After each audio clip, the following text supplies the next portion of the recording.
आगरा की वो रात बिल्कुल सामान्य लग रही थी। घर के भीतर सुरेंद्र शर्मा और उनकी पत्नी रूबी शर्मा मौजूद थे। बाहर से देखने पर किसी को अंदाजा नहीं लग रहा था कि कुछ ही घंटों बाद इस घर में एक ऐसा अपराध हो जाएगा जिसकी गूंज पूरे शहर में सुनाई देने वाली है।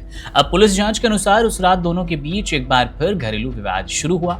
आरोप ये कि सुरेंद्र शराब पीकर घर पहुंचा और दोनों के बीच कहासुनी इतनी बढ़ गई कि मामला हिंसक मोड़ पर पहुंच गया। रूबी ने पूछताछ में दावा किया कि वो लंबे वक्त से अपने पति की मारपीट, प्रताड़ना और शोषण से परेशान थी और उसी रात उसने एक ऐसा कदम उठाने का फैसला किया जिसके बाद दोनों की ही इस दंपति की जिंदगी बदलने वाली थी। पुलिस के मुताबिक रूबी ने पहले सुरेंद्र को नींद की गोलियां दी ताकि वो गहरी नींद में जाए। जब वो पूरी तरह बेहोश हो गया तो कथित तौर पर उसकी हत्या कर दी गई। घर के अंदर सब कुछ शांत था, लेकिन एक बड़ी चुनौती अब भी बाकी थी। घर में शव पड़ा था। अब जिसके घर में लाश हो उसकी टेंशन किस लेवल की होगी, किस मंजर से वो जूझ रहा होगा, ये भी समझने वाली बात है। इसके साथ साथ अगर सुबह तक किसी को इसकी भनक लग जाती तो पूरा राज खुल जाता। अब इसी एक वजह से पुलिस का दावा है कि रूबी ने शव को ठिकाने लगाने की योजना बनानी शुरू की, सोचना शुरू किया कि आखिर इस शव को, इस लाश को ठिकाने कैसे लगाया जाए। जांच में सामने आया कि उसने घर के बाथरूम को ही सबसे सुरक्षित जगह माना और आरोप ये कि बाथरूम का फर्श तोड़कर एक गड्ढा तैयार किया गया। उसके बाद सुरेंद्र के शव को उसी गड्ढे में दफना दिया गया। केवल शव छिपाना ही काफी नहीं था और इसीलिए वहां पर उस शव के ऊपर गड्ढे को सीमेंट से भरा गया, सीमेंट डाला गया, नई टाइलें लगवा दी गई ताकि किसी को ये शक ना हो कि उस फर्श के नीचे एक इंसान दफन है। अब कुछ ही समय में बाथरूम फिर पहले जैसा दिखाई देने लगा। घर के भीतर हुए इस खौफनाक अपराध का कोई भी निशान बाहर नहीं था और कोई समझ नहीं सकता था उस बाथरूम को देखकर कि इसके नीचे किसी का शव मौजूद है, कोई लाश सड़ रही है। अगला दिन हुआ। अगली सुबह से मानो सब कुछ सामान्य था। पुलिस के अनुसार रूबी ने ऐसा व्यवहार किया जैसे कुछ हुआ ही नहीं। उसने पड़ोसियों और रिश्तेदारों से कहना शुरू किया सुरेंद्र अचानक घर से कहीं चले गए हैं और वापस नहीं लौटे।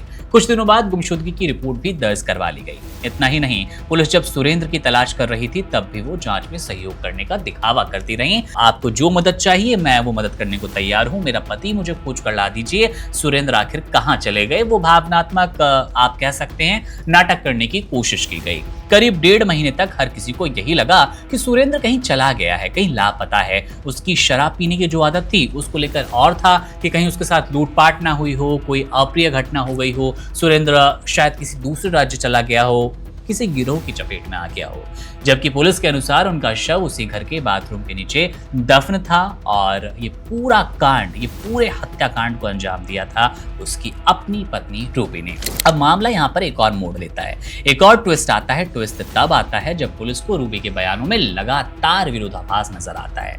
अब रूबी कोई प्रोफेशनल किलर तो थी नहीं, कोई अपराधी नहीं थी, इसलिए उसके बयानों में, उसकी बातों में लगातार विरोधाभास, यानी कि अभी आपने बोल दिया कि पति मेरे कोई फलानी चीज लेने गए थे, उस दिन ये कर रहे थे, मेरे से बात 2 घंटे पहले हुई, मुझसे 2 दिन पहले मिले, लेकिन लगातार इन बयानों में बदलाव आया।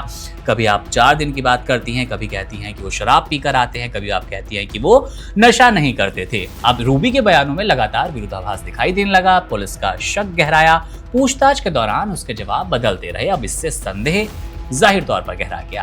आखिरकार सख्ती से पूछताछ हुई और पूछताछ के बाद पुलिस का दावा है कि उसने पूरे घटनाक्रम की हूबहू जानकारी दी, कबूलनामा लिया और बता दिया कि आखिर पति को किस तरह मारा है, हत्या को अंजाम कैसे दिया है। अब इसके बाद पुलिस उसकी निशानदेही पर घर पहुंच चुकी थी। बाथरूम का फर्श तोड़वाया। जैसे ही खुदाई शुरू हुई कुछ देर में ही जमीन के नीचे दबा सुरेंद्र का शव बरामद हो गया। अब ये दृश्य देखकर मौके पर मौजूद पुलिसकर्मी, आसपास के लोग हैरान हो गए। पूरे इलाके में सनसनी फैल गई और देखते ही देखते बड़ी संख्या में लोग घटना स्थल पर मौजूद भी हो गए। फिलहाल पुलिस ने शव को पोस्टमार्टम के लिए भेज दिया है। फॉरेंसिक टीम सभी सबूतों की जांच कर रही है। इसके साथ ही ये भी पता लगाने की कोशिश हो रही है कि इस कथित हत्या और शव को दफनाने में किसी और की क्या मदद ली गई थी या फिर अकेले रूबी ने, यानी कि सुरेंद्र की पत्नी ने इस पूरे कांड को अंजाम दिया, इस पूरी हत्या की साजिश को रचा, उसको उनके अंजाम तक पहुंचाया और फिर नाटक करती रही पुलिस के साथ मदद का,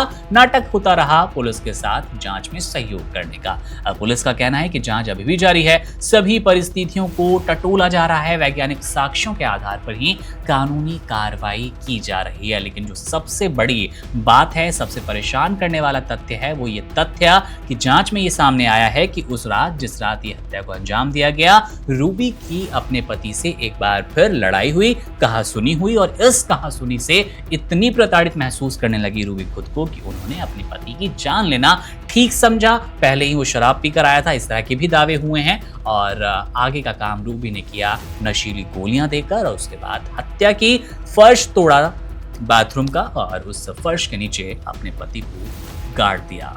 बहरहाल मामले पर हमारी नजर है, अपडेट आपको देते रहेंगे। कोई भी आपके मन में अगर सवाल है, कोई टिप्पणी करना चाहते हैं तो कमेंट बॉक्स आपके लिए है। अपनी टिप्पणी, अपने सवाल वहां जरूर छोड़िएगा। मेरा नाम है मुकुंद, आप बने रहिए वन इंडिया के साथ। शुक्रिया। Subscribe to One India and never miss an update. Download the One India app now.